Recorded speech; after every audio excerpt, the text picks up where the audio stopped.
Hello, listeners. Welcome to our podcast episode, Integrating Urban Electric Mobility Solutions. What does it take? This episode is held under the SLOCAT podcast series, Voices Across Generations of Change Makers. I am your host, Spencer S. Taylor Jr., a SLOCAT Rev Young Leader in Sustainable Transport and the Director of the Division of Climate Change and Environment at the Ministry of Transport in Liberia. Today, we are joined by two esteemed guests, Mr. Oliver La and Mrs. María Rosa Muñoz, both from the Wuppertal Institute and SOLUTIONSplus Consortium. They will share their insights on integrating urban electric solutions, which set the stage for a transition towards a low-carbon urban mobility. We will also hear their hands-on stories on how SOLUTIONSplus integrates different types of e-mobility in large urban areas that addresses user needs and local conditions in Latin America, the Caribbean, and other parts of Europe, Asia, and Africa. Oliver, Maria, thank you for accepting our invite and welcome to the podcast. Thanks, Spencer, for having us. Great to be here. So let's dive right in. Now, let's begin with Oliver. Oliver, can you give us a brief overview of the work and impact SOLUTIONSplus initiatives are implementing across different regions in the world? Great, thanks, Spencer, much appreciated. And also thanks to our friends at SLOCAT for facilitating that exchange. So yeah, SLOCAT is part of the SOLUTIONSplus consortium, a big family of 48 partners where we've worked over the last 4.5 years in Asia, Africa, and Latin America. We had 9+1, let's say, primary living labs where we tested innovative e-mobility solutions, and then over 20 replication cases. And we were focusing here on passenger and freight transport, so basically everything but the individual car. And we worked with local entrepreneurs, with cities, with national authorities, with local academic partners to facilitate those teams of change. We've just finished our final conference, and we're now in that process of bringing all of the learnings into knowledge products to foster replication and exchange. Oh, yeah, that's quite fascinating. Thank you. So yeah, let's hear from Maria. Maria, please tell us, what are the key factors that are required to successfully integrate urban electric mobility solutions to achieve sustainable mobility outcomes? Can you give us your insight? Yeah, hi everyone. Thank you very much for the invitation. I'm super glad to be here. And with regards to the question that you just posed, I would say that there are different elements in which we have been working on. And on one side, we have been having an approach of the Urban Living Lab. So we come from the Urban Living Lab Center. So we have this Urban Living Lab approach, which means basically testing innovative solutions in different areas, but then also complemented by different other activities such as capacity building, knowledge sharing. We have also been working in terms of business models with the startups, creating collaboration between European partners and local partners. We've also been working on policy development, on identifying financial solutions for the scale up, and also working on documents such as city roadmaps that can lead the way for the scale up of this type of solutions. So this is more or less the context in which we have been working. There has also been an impact assessment, a very comprehensive impact assessment, so that all the learnings from these pilots that we implemented in these 20+ cities can be taken forward in the same cities, in the same countries where we work, but also everywhere else in other cities in the globe. So that's more or less the approach that we had in the context of SOLUTIONSplus. Oh, incredible. You are doing an amazing job across the globe. Yeah, so you mentioned about impact assessment that you are conducting. So can you briefly state some of the impacts that your work has achieved across various regions? Maybe I can, just to start a little bit to share with our listeners what we're actually talking about, because we talked about e-mobility, and the first thing that comes to mind is like a Tesla roaming down the street. So this is the e-mobility that we're not doing. When we talk about e-mobility, we talk about electric 2- and 3-wheelers. So scooters, motorbikes, tuk-tuks, minivans, minibuses, all of which are for shared and public transport. And the key bit, of course, that we would need to do to convince businesses and investors that the business model of a producer is viable is an impact assessment that the product is something that is fit for purpose. So we test it. That's what the living labs that Rosa talked about are so important about. So we'll produce the vehicle and then use it in a real life environment. And then, of course, it's about about the numbers, right? So that that model of that electric 3-wheeler, for example, in Kathmandu, for example, that is being used for passenger transport and for freight transport under different use cases, performs better than a petrol-driven alternative. And that's what our various friends in the consortium worked on with our city partners. Oh, great. Thank you, Mr. Oliver, for that insight. So also, I was thinking, so what lessons can other countries, like my country, Liberia, whose transport sector is largely supported by 2- and 3-wheelers, learn from SOLUTIONSplus experience in implementing e-mobility solutions for a more efficient, vibrant, competitive, and sustainable transport sector? How can we learn from from the work you do, from your experience? Great. Rosa, would you like to start? Yes, I'd be happy to start. So I think one of the best learnings that we have from the SOLUTIONSplus project is how we created this ecosystem. So I think that's one of the first steps towards this transition. So as Oliver mentioned, we work with startups and SMEs. We provided seed funding for the local manufacturing of these 2- and 3-wheelers. We realized that there are actually the capacities for the local manufacturing or at least assembly of this type of vehicles. Then we worked together with other local stakeholders such as academia that provided a great insight into how to design the pilot, how to integrate the private sector as well. They had already linkages and so on. So we worked together with the manufacturers, the startups. We worked together with the academia. We worked together with the private sector, so the operators as such. And we also had the support of the local authorities. So with this ecosystem of stakeholders, we were able to push these processes forward, and really I think that that's one of the best or the best learnings that we can share with other cities in order to start the transition. And maybe a critical element to add here, just from the perspective why we take it from that perspective, is that we would like to turn the whole story about climate action into something that is related to opportunities. It's not a burden. It's not something that we have to do, but actually we don't want to. But it's something that can create jobs. It can create opportunities, in particular for countries like Liberia, who doesn't, usually have an industry in that field. E-mobility can become an opportunity to venture into the production of vehicles, right? So usually it's the kinds of US, France, Germany, the usual suspects with regard to vehicle industry, but with a redistributed way of basically everyone can get into the e-mobility sphere on 2- and 3-wheelers in particular. This can turn into a industrial and economic development opportunity, and this is the spin that we would like to give it to.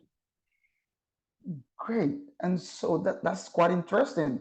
And so I'm so much interested in this topic. Okay. So I actually want to know what actually is going to take to get SOLUTIONSplus to replicate its initiative or activities in countries like mine or any other country that is going to have interest in implementing the 2 and 3 wheelers in their transport system. So what is going to take to have SOLUTIONSplus replicate those initiatives in our countries?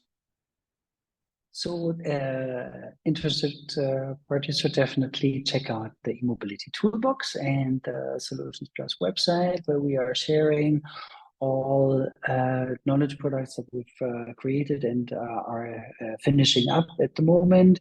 Here you can also find the insights from each of the living labs, where we went through that very structured process that we've had throughout the project, and also some very specific guidance for project implementers, so that you, from a ministry's perspective, can also encourage actors like the World Bank and others in the field who may want to approach you for a project in that field, in the mobility field, to take up the learnings and then say, well, there are some practical blueprints for businesses, for vehicles, for their operations.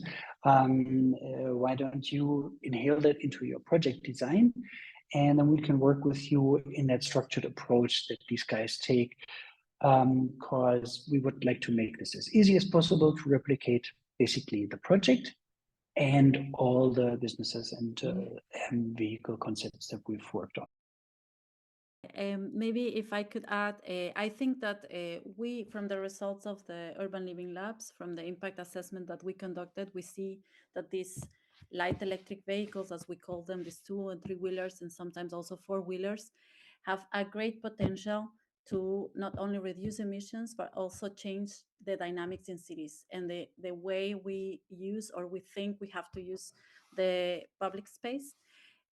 So we have great learnings in terms of efficiency, in terms of cost, that we didn't think we would have at the beginning, or we faced partners that were very skeptical about the use of these vehicles, for example, in logistics operations. But we now have these learnings. And what we identified also is that there are a lack of policies to enable these vehicles to operate formally in cities. So that's for us. We, of course, left some guidance about the policies that need to be taken up in order to promote the use of these vehicles in cities. But more has to be done by local and national governments in order to integrate them in the systems as formal actors and promote their use as a contribution to sustainable urban mobility that they are. Okay, great. So yeah, so some of the policies, could one of them be maybe the formulation of a zero emission vehicle policy? Is it, going to help guide the adoption of e-vehicles in the country? I'm posing this question specifically because we are in the process of formulating this policy. All right, we are at the genesis of it. This is the beginning. All right, so I really want to know whether this ZEV's policy that we are about to formulate can help guide that process. Absolutely, it's a great framing. I would like to say, though, that a policy alone will not do the trick, right? So it is quite important also for a national government to get into the driver's seat, to actually seek the local opportunities, because the likely case is then, of course, that big exporters will identify those countries that have those policies, and you will receive cheap foreign products from there. Obviously, it's usually a Chinese product that is not necessarily fit for the local conditions, right? And we see that a lot of actors come onto the market. They drop cheap products onto partner countries that are not fit for purpose with regard to the climate conditions, with regard to the road conditions. If you were to be able to get into the driver's seat on development of a local industry, it's quite a different opportunity, right, that you can seek. So local job and value creation is way much higher than just purely on the receiving, importing end. So a policy is an important start in framing, but a quite proactive role in developing a local ecosystem is another critical element. Thank you. Quite interesting. Back to Maria. Maria, so why are shared public and commercial e-mobility solutions so crucial for urban areas in Latin America and any other countries that you are currently implementing your initiatives? Why are they so important? Yes, of course. I'm glad to talk about Latin America because I was coordinating the region in the context of SOLUTIONSplus. So in the case of Latin America, you have that still the majority of trips are done by public transport, and therefore focusing on not losing more public transport users to the private vehicle is very important. And that's where most of the efforts from Latin American cities have been focusing. And there you have important efforts being conducted. For example, we have the largest electric public transport fleets outside of China in cities like Bogota and Santiago, who are leading the way. There are other cities, of course, that are not as advanced in the region. There are important differences, but we are able to see and learn from our peers in the same region. But then there's another sector where we focused mainly, which is the urban logistics sector. And that's the long forgotten sector in mobility. Also from a policy perspective, because it's seen as a sector that is led by the private sector and therefore doesn't need so much guidance, but it does. So as a matter of fact, it is estimated that in cities worldwide, freight vehicles represent an average 25% of the total vehicle fleet, occupy 40% of the road space, and are responsible for between 30 and 50% of the main air pollutant and contribute up to 40% of the greenhouse gas emissions. So it is an important sector to be considered in urban policies. And so in the context of SOLUTIONSplus, we work with different types of light electric vehicles. So we had 15 different types of vehicles manufactured by 11 startups from different countries. We had 12 different use cases, mainly in logistics, but also in passenger transport. And we had a total of 2 demonstration cities and 10 replication cities where these vehicles were tested with very interesting results that then we can push forward towards a change not only in the type of vehicle. It's a change in the way they operate, in the way cities are configured, in the way infrastructure is planned, because if more light electric vehicles are going to come on the streets, that means also their space needs to be redistributed in a more inclusive way so that they can circulate safely without putting other users, other vulnerable users of the road at risk. Quite exciting.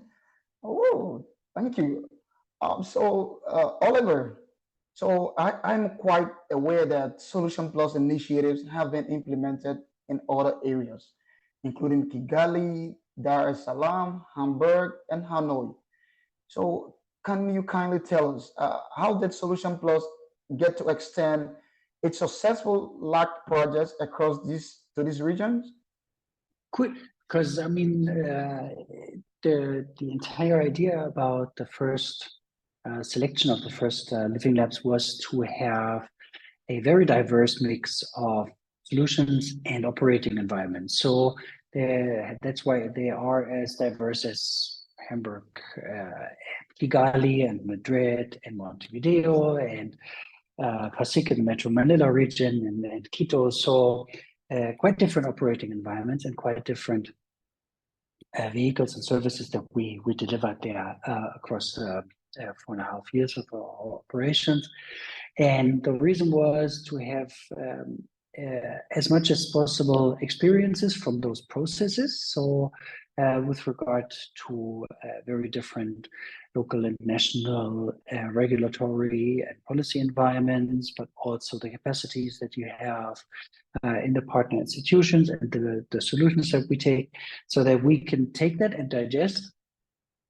And we've had already a big replication round in the second half of the project, where we've sprawled across the region into projects of our sister project that is run by the United Nations Environment Program and funded by the Global Environment Facility. And that program continues to run and is now involving over 50 countries, where we can bring in all the learnings from SOLUTIONSplus on the specific technological solutions that we worked on the business cases, but then also how that interplay works with the regulatory and policy environment. So we're basically replication ready. So, reach out, get involved into the Global Environment Facility program where that is possible from your country as well. Liberia might be already exploring options there. But of course, there are also other funding opportunities that are around, and then having that easy entry level with regard to solutions ready for take up is also interesting for any other funder in the field. Oh, that's quite interesting. Yeah, of course, Liberia is ready. So yeah, to Mrs. Muñoz. So given the extensive initiatives of SOLUTIONSplus across the globe, were there obstacles and prospects involved in expanding your replication efforts across those regions? Maybe you would like to speak to that, Rosa? Sure. Yes. So I think like one of the main barriers that we encounter is it's more a mental barrier, or like a changing the status quo barrier. Because we are proposing, for example, to change from a truck or to a smaller solution to cargo bikes, for example. So when we first talked to logistics operators, it was like hitting a wall, because of course they have been working on logistics with small trucks, medium trucks, and big trucks, and exposing them to different actors conducting similar projects with smaller vehicles in other countries in the region and also in other regions, help us overcome that barrier. So they were open to listen to us and to test these solutions, because at the beginning they were not even willing to test, even if it was for free. They were not even willing to test. So I think one of the first steps to overcome these barriers is to provide peer-to-peer learning, capacity building, and so on, so that these new concepts, because we are currently in a change of paradigm in terms of mobility, right? So we have new types of vehicles, we have electric vehicles, we have also new type of mobility services. So and everything is very new and very overwhelming. So we really need to work on building capacities on what these are and how they can help the local policies. How can they be put into the context in a proper way, and from there we can push forward. Then the other side, of course, it's the policy development that we talked about and Oliver mentioned, not only from a regulation perspective, but also from an urban planning perspective, and also from a local industry perspective that is also very important. So I think that would be from my side the main insights that we can have, and I don't know if Oliver would like to add something more. Oh, you summarized it very nicely. So yeah, I mean, I think the platforms are there, the program continues to be there. The initiative that coordinated SOLUTIONSplus, Urban Electric Mobility Initiative, that will also continue activities on different components on public transport in a program called EBRT 2030, together with the network UITP and many other partners. There are also regional programs in Africa, Asia, and Latin America, where this is being followed on. And then again, as I said, the sister program by the Global Environment Facility will also continue to support countries and share learnings. So yeah, the train continues for sure. Great. Yeah, so I would just like to reveal also that, Liberia also has the same problem. Public acceptability of this new mode of transitioning to this new mode of transport is an issue. So what we are doing currently is we are building capacities, we are increasing awareness and all of that. So I'm quite aware of that obstacles. So yeah, we want to thank you both for sharing your insights today. It has been enlightening to learn about the incredible work you are doing.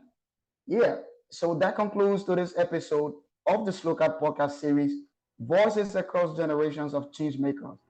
To our esteemed listeners, we want to say thank you for joining us, and I encourage you to tune in for upcoming episodes to learn more about sustainable transport solutions implemented across the world. Oliver, Maria, thank you for your insights. Thanks, Spencer. Greatly appreciate it. Thank you so much. Take care. Bye-bye.